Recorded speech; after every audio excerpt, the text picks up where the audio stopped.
You've probably seen the gurus on YouTube talking all about Roth IRAs. They probably drilled it in your mind right now that you have to have a Roth IRA or you're not going to be able to retire. The Roth IRA is the greatest thing ever.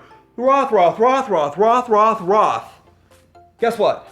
I'm financially independent and I don't have a Roth IRA. In fact, I got a traditional IRA, it's a rollover IRA. I'm going to tell you why, in my circumstance, Roth was not good. Why, well, these gurus aren't telling you everything about the Roth IRA. So I'm going to give you that Financial Independence 101. Welcome to Financial Independence 101. My name is Mike. This is the place where you're going to go to get motivated, excited, and learn how to save money, invest money, become financially independent. Coming up. So a Roth IRA, it's pretty simple. A Roth IRA is an individual retirement account. So really what it is, it's the same thing as your bank account, right? Except it's tax deferred. Now, there's a big difference between the Roth IRA and the traditional IRA. The similarity really with them, there's only really one similarity, is that everything that's in it grows tax deferred. Now, the big difference between a Roth IRA and an individual IRA is whether or not you get your tax deduction up front or at the end. So, let me give you the quick outline. I'm going to give you some details and another quick outline example of how this is going to go. So, with a Roth IRA, you pay money up front. So it's your after-tax income. So you pay taxes on it, put it in your Roth IRA and let it grow to the moon. And then at 59 and a half, you could take out all you want without taxes on it, theoretically. Now, that sounds great and that's what everyone's pushing. And the whole reason why the gurus push this, these big financial experts push this, is because they're expecting you to put, and here, my example later I'm going to use is $110,000. So they're expecting you to put $110,000 in and turn it into $50 million, right? The reality is that even if you look at historical values and historical trends, and we're at the very absolute, complete, and total top of ever in the stock market. So the reality is it going to double from here? I don't think so. But anyway, looking at that, even with us at the extreme top and the height and factoring out inflation, all of that, you're still only going to end up in 20 years with about $200,000. You're not going to turn that into $50 million. In fact, if you turn $110,000 over 20 years, because you're contributing every single year, if you turn that into $1 million, you're doing great. You're doing absolutely fantastic. You're probably blowing everyone else out of the water if you're just doing the IRA. Now, the reality is most people are doing the IRA along with a 401k. 401k is your employer-sponsored plan. It usually has a match and all that stuff, and that's what I did. So that's how I got mine so big so fast. So with a traditional IRA, you put your money in tax-free. So when you are at the height of your earnings career, you are taking that tax deduction. You put the money into your traditional IRA.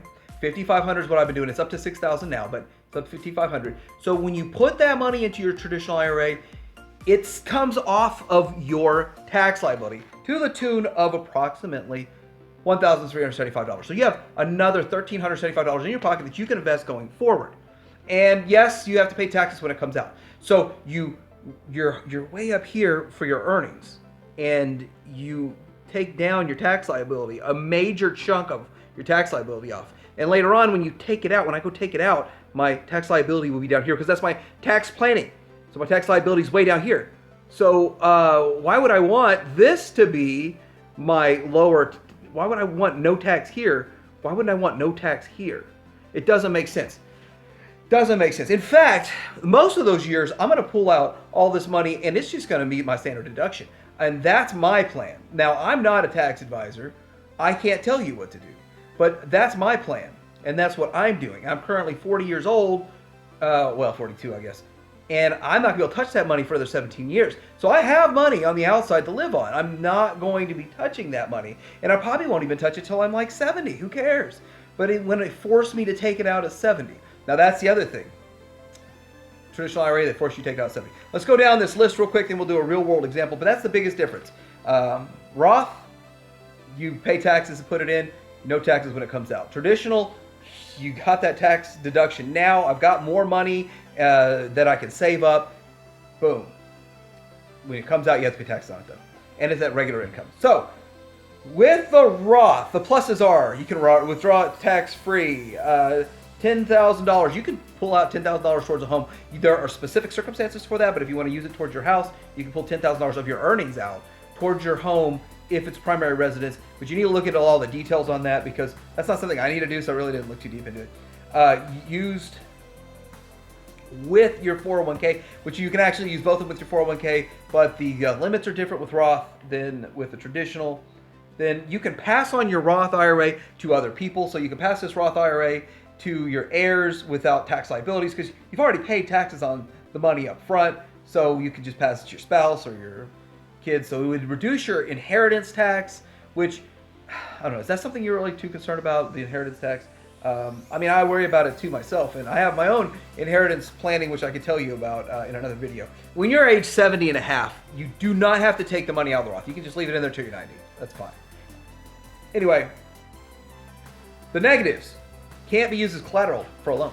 So you can't use your IRA as collateral, which I wouldn't advise that anyway. No immediate tax. So you don't get the immediate tax relief or the tax benefit. And here's the thing. This is a thing. What if you die before you're 59 and a half? You'll have never realized the tax gain. Gurus aren't telling you this.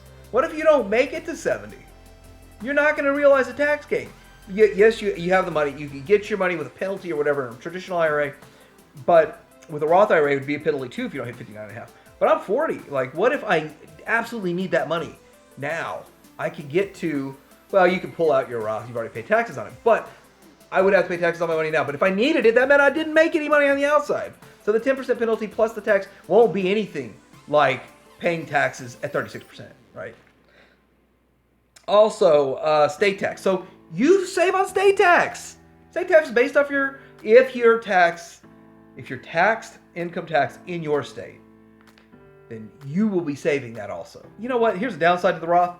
You don't have as big of a nest egg. Like, you're not. And I'm going to get into that mathematically why. But the fact that you're not getting that tax deduction up front is less money you have and less money you have to invest and all that stuff. Here's another thing nobody tells you. These gurus don't tell you this stuff. They're not telling you that laws may change. Yeah, laws can change. Let's give you an example. So I'm going to throw some example numbers up on the screen. Let's say you contributed $5,500. I know it's up to $6,000 now, but I'm looking at me and my $5,500 for the last 20 years. And let's say you contributed $5,500 for the last 20 years, and it's $110,000 that you put in over the course of 20 years. Now we understand time value of money and all this good stuff. I'm using a time value of money calculator to do this, but the reality of it is how much money will you have in the future? So, not adjusted for inflation either. So that would be $110,000. So in the future, your contributions to a Roth IRA, you could expect to have $200,000 in there at 6%. I think 6% is high because we're not factoring in a negative 50% year in the stock market. If you're going stock market, I didn't factor in 1 year is going to be negative 50%. I didn't do that math. So, but if you're in the stock market, I mean, that could very well happen. CDs is hard to even get 3%, but we're going to talk about that. Let's just be real conservative with this estimate. And I know everybody's like, well, I want to make 30% a year. Well, good. So do I. Now, if you were to go traditional, in this example, $1,375 a year would be saved in taxes by putting this $5,500 away. Think about it. And that's 25%, which it could be much higher. You're thinking about everything you take off of that top end could put you to a new tax bracket. And so you might be saving the entire chunk out of a 36 or 33 or 30% tax bracket, higher tax bracket. So that's $27,500 more you have in your pocket with the time value money calculator, so that I can take into account the tax situation. I only called it 4%. So that's not going to 1/4% off easily, more than a 1/4%. So you could cover, that's actually 30%. So you could cover the taxes in it. So let's just say that would put you at $40,945, and you would have $243,000. So you would have $41,000 more in 20 years if you are contributing to a traditional IRA over a Roth IRA. And guess what? That $40,945 is on the outside. You can live on that at 40, like I'm doing. That's what I did. Now, the downside of all of this, of course, everyone's gonna say, downside of this is the money that you save from the tax deductions up front. Will you just blow it? Now, you have to understand, don't blow it. And a lot of people use the IRAs and the 401ks and all of that stuff to save money, and they know that once it's in there, they can't touch it, and that's their way of not spending it. You have to be a little bit more fiscally responsible than that if you're ever gonna achieve financial independence. That's a financial independence 101 talk there. So wrapping all of this fun stuff up, I wanna let you know, Roth IRA could be good for you in a couple of other situations, such as if you're not making very much money right now, but you have $5,500, you can put it in your Roth IRA. That's not something that I was into doing. Like, I only use these to save tax, so I don't have to pay tax. But you could do that, and then down the road, like if you have a 15% tax rate, if you're making only like $25,000, you got extra $5,500, and you've got a really low tax rate right now, you can do that, and down the road when you pull it out, it's tax-free. But it's up to you what you want to do. I tell you what I did. I also had 401ks, and I maxed out my 401ks. I think 401k is all about another video, but I rolled them over, three 401ks, all rolled over from the only 3 jobs I ever had, and I put them into my IRA. So let me know what you do. Let me know what you think about Roth. Has this been helpful? Please like, subscribe. Financial Independence 101.